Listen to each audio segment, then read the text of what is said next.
नमस्कार, स्वागत है आपका रतनगढ़ टाइम्स न्यूज में। मैं हूं राशि। आइए खबरों की ओर बढ़ेंगे।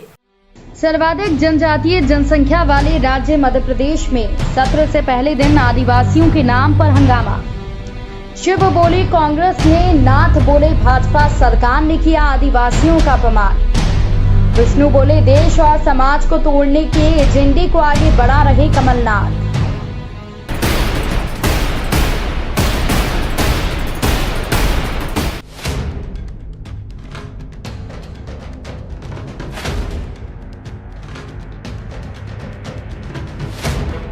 मध्य प्रदेश विधानसभा के मानसून सत्र के पहले दिन क्या हुआ, इस पर वरिष्ठ पत्रकार कौशल किशोर चतुर्वेदी ने LN स्टार अखबार में लिखा है कि देश के सर्वाधिक जनजातीय जनसंख्या वाले राज्य मध्य प्रदेश में विधानसभा के मानसून सत्र का पहला दिन आदिवासियों के नाम पर हुए हंगामे की भेंट चढ़ गया। यहाँ बात आदिवासियों के अपमान की थी या सम्मान की, ये समझ पाना आसान नहीं है, पर यह समझना आसान है कि हंगामा मध्य प्रदेश में चितरंगी सिंगरौली से लेकर सैलाना यानी रतलाम तक फैली 47 अनुसूचित जनजातीय विधानसभा सीटों को लेकर जरूर था और आदिवासियों के सम्मान करने का श्रेय लेने के लिए ये हंगामा शहडोल, मंडला, रतलाम, धार, खरगोन और बैतूल लोकसभा सीटों के जनजातीय मतदाताओं का ध्यान आकर्षित करने के लिए जरूरी भी था। शायद कथित विश्व आदिवासी दिवस पर मध्य प्रदेश में अवकाश को लेकर हंगामे की बात सीधे सीधे गले न उतरे तो सियासी समीकरणों में आदिवासियों की महत्ता का महत्व समझकर इसे आसानी से गले उतारा जा सकता है। कांग्रेस के लिए हंगामा करना इसलिए भी जरूरी था क्योंकि 2018 के विधानसभा चुनाव में आदिवासियों ने इस दल को ही सबसे ज्यादा विधानसभा सीटें जिताकर विशेष सम्मान से नवाजा था। 47 सीटों में से 29 पर कांग्रेस जीती थी, यानी कुल सीटों की करीब 62% सीटें कांग्रेस के खाते में आई थीं, जिन्होंने मध्य प्रदेश में 15 महीनों की कांग्रेस सरकार बनाने के लिए संजीवनी का काम किया था। इनमें से एक सीट कांग्रेस विधायक कलावती भूरिया के निधन के चलते रिक्त है। वहीं 17 सीटें यानी 36% सीटों पर भाजपा जीत पाई थी, जबकि आदिवासी समर्थन से ही भाजपा ने 3 बार लगातार सरकार बनाकर और 13 साल तक लगातार मुख्यमंत्री रहकर शिवराज ने रिकॉर्ड बनाया था और एक सीट निर्दलीय के खाते में गई थी। तो 2018 में जिन आदिवासी सीटों की बदौलत कांग्रेस की सरकार बनी थी, उनके सम्मान के नाम पर हंगामा करने की हकदार तो कांग्रेस थी ही। अगर विश्व आदिवासी दिवस पर भारत के दिल मध्य प्रदेश में अवकाश की कांग्रेस की मांग पर भाजपा सरकार गौर कर लेती तो शायद कांग्रेस का ये हक जरूर मारा जाता, लेकिन इसके बाद भी कांग्रेस के पास हंगामा करने की वजह कई हैं। तो हंगामा तो होना ही था। सरकार ज्यादा से ज्यादा पहले दिन हंगामे को जरूर टाल सकती थी। अब हम ये गौर कर लें कि हंगामे को लेकर सियासी हस्तियों का नजरिया क्या रहा। मुख्यमंत्री शिवराज सिंह चौहान ने कांग्रेस के हंगामे की निंदा तो की, आदिवासियों के हित में किए गए अपने कामों का लेखा जोखा बताया। वहीं 15 नवंबर बिरसा मुंडा जयंती को जनजातीय गौरव दिवस के रूप में मनाने और शासकीय अवकाश करने की घोषणा भी की। तो ये भी साफ किया गया कि आज का दिन भी सरकार ने ऐच्छिक अवकाश के रूप में घोषित किया था। उन्होंने दावा किया कि भाजपा ही आदिवासियों की सच्ची हितैषी है। सत्र के पहले ही दिन दिवंगत आदिवासी नेताओं को श्रद्धांजलि के समय हंगामा कर कांग्रेस ने उनका अपमान किया। नेता प्रतिपक्ष और प्रदेश कांग्रेस अध्यक्ष कमलनाथ ने कहा कि विश्व आदिवासी दिवस पर आदिवासियों का अपमान सरकार ने किया। हमने विश्व आदिवासी दिवस पर अवकाश किया था। शिवराज सरकार ने उस अवकाश पर रोक लगाई। बीजेपी सरकार आदिवासी विरोधी है। आदिवासी कोई ठेका और कमीशन के लिए भूखा नहीं है। आदिवासी तो सिर्फ सम्मान के लिए भूखा है। 2.25 करोड़ आदिवासी वर्ग की बात है। अगर छुट्टी कर देते तो क्या फर्क पड़ता।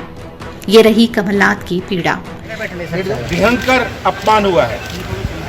आदिवासी कोई ठेके के लिए, कोई कमीशन के लिए भूखा नहीं है। आदिवासी सम्मान के लिए भूखा है। और हमारी सरकार ने आदिवासी दिवस की छुट्टी घोषित करी थी। हर ब्लॉक को पैसा भेजा था, हर ब्लॉक को पैसा दिया था कि वे अपना त्यौहार मनाएं। ये विश्व आदिवासी दिवस, ये केवल मध्य प्रदेश का आदिवासी दिवस, और ये तो आदिवासी अपमान दिवस बन गया। मैंने तो आज सदन में श्रद्धांजलि अर्पित करी कि आदिवासी विश्व आदिवासी दिन पर जो इस सरकार ने किया है, मैंने आज श्रद्धांजलि दिया।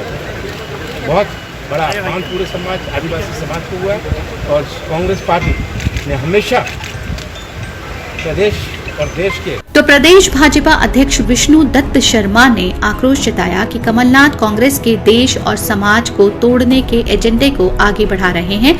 लगातार देश विरोधी काम करना, देश के सामाजिक सद्भाव को बिगाड़कर समाज के ताने बाने को चोट पहुंचाना कांग्रेस की पुरानी आदत है और उसकी राजनीति का आधार रहे कमलनाथ और दिग्विजय सिंह जैसे नेता कांग्रेस के इसी एजेंडे को आगे बढ़ाने का काम कर रहे हैं। विश्व मूल निवासी दिवस की आड़ लेकर कांग्रेस के ये नेता हमारे आदिवासी भाइयों को बरगलाने का प्रयास कर रहे हैं। उन्होंने कहा कि कांग्रेस आदिवासी समाज को तोड़ने के षड्यंत्र में सहभागी बन रही है। 9 अगस्त की तारीख का हमारे आदिवासी समाज के इतिहास से कोई लेना देना नहीं है। वास्तव में मूल निवासी दिवस की अवधारणा उन अंतर्राष्ट्रीय ताकतों की देन है जो धर्मांतरण को बढ़ावा देना चाहती है और भारत के आदिवासी समाज को तोड़ना चाहती है। कथित तौर पर विश्व आदिवासी दिवस पर कांग्रेस राजधानी में सड़क पर भी उतरी, सरकार के खिलाफ प्रदर्शन किया, पुलिस ने लाठियां भांजी और विधायक कमलेश्वर पटेल, जयवर्धन सिंह को गिरफ्तार किया।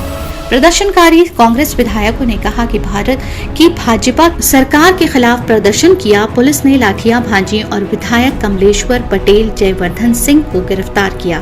प्रदर्शनकारी कांग्रेस विधायकों ने कहा कि भाजपा की सरकार ने आदिवासी समाज पर अत्याचार हो रहा है।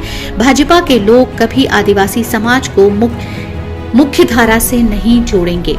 खैर, इस पूरी बहस के बाद सबसे बड़ा सवाल ये है कि आज वास्तव में मध्य प्रदेश के आदिवासियों के लिए उत्सव का कोई दिन था?